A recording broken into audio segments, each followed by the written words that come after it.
Our adventure starts here at the Banff Springs Resort, also known as the Fairmont Hotel.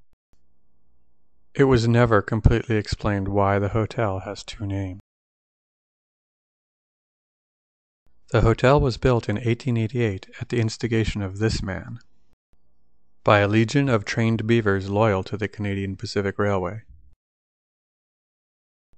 The hotel contains many interesting architectural features, some of which are shown here.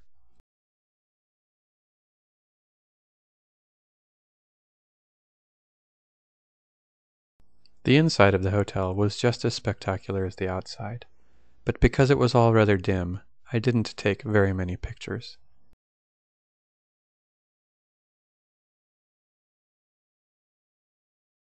Our room was small, but it was nicely appointed, and it had a good view out the windows. Original artwork outside our room showed historic events, like the Scots discovering the New World and the Mounties buying Alberta for £2 and 6p. This picture proves we were really there. Our second day took us north to Lake Louise, where spectacular scenery was available, as shown here. Our goal was to ascend the approximately 3.4 kilometers to this spot, a tea house on Lake Agnes, high up in the wilderness. Our climb was arduous, but it brought us closer to more Canadian scenery and our first encounter with dangerous wildlife.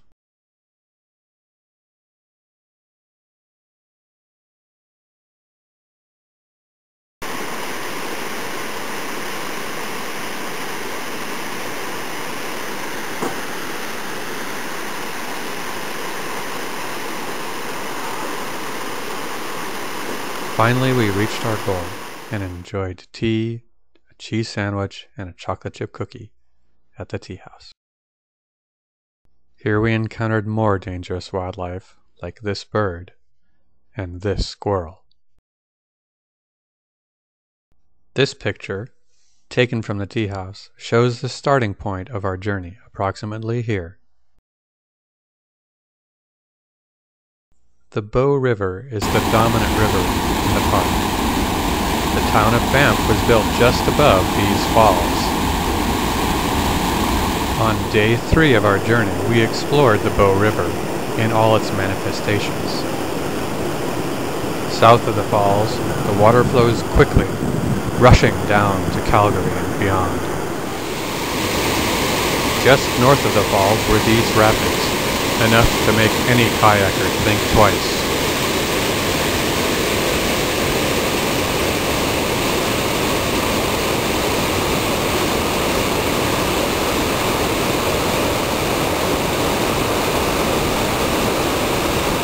Further north, above Banff, it's like a completely different river, calm and blue.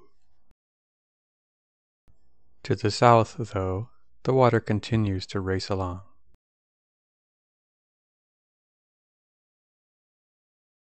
We decided to explore the river more closely by renting a canoe and paddling north of Banff.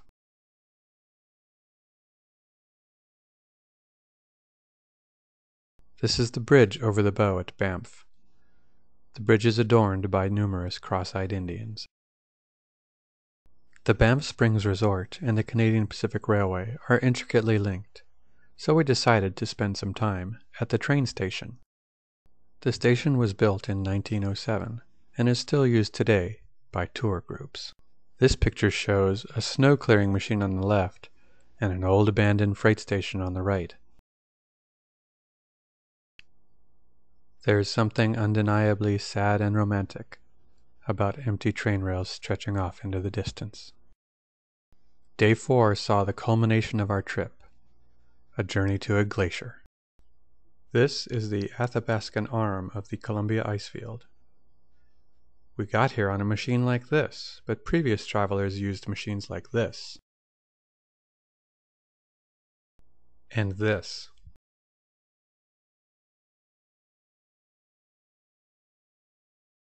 There was ice all around us, and despite temperatures in the 80s at the visitor center, on the glacier, it was cold.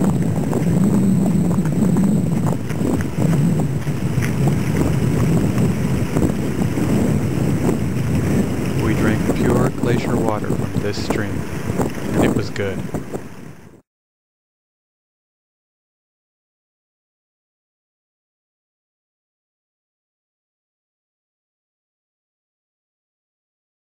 On the way back, we discovered this hidden waterfall just off the highway.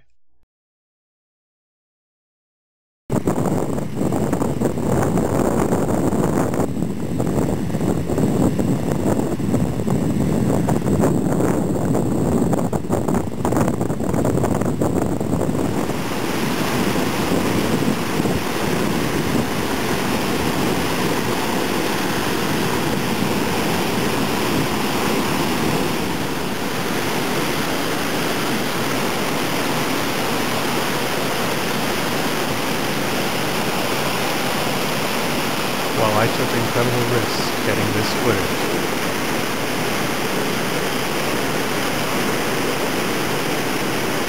Judy observed from a safe distance. And so our northern adventure ends with these final scenes of the beauty of the Canadian wilderness.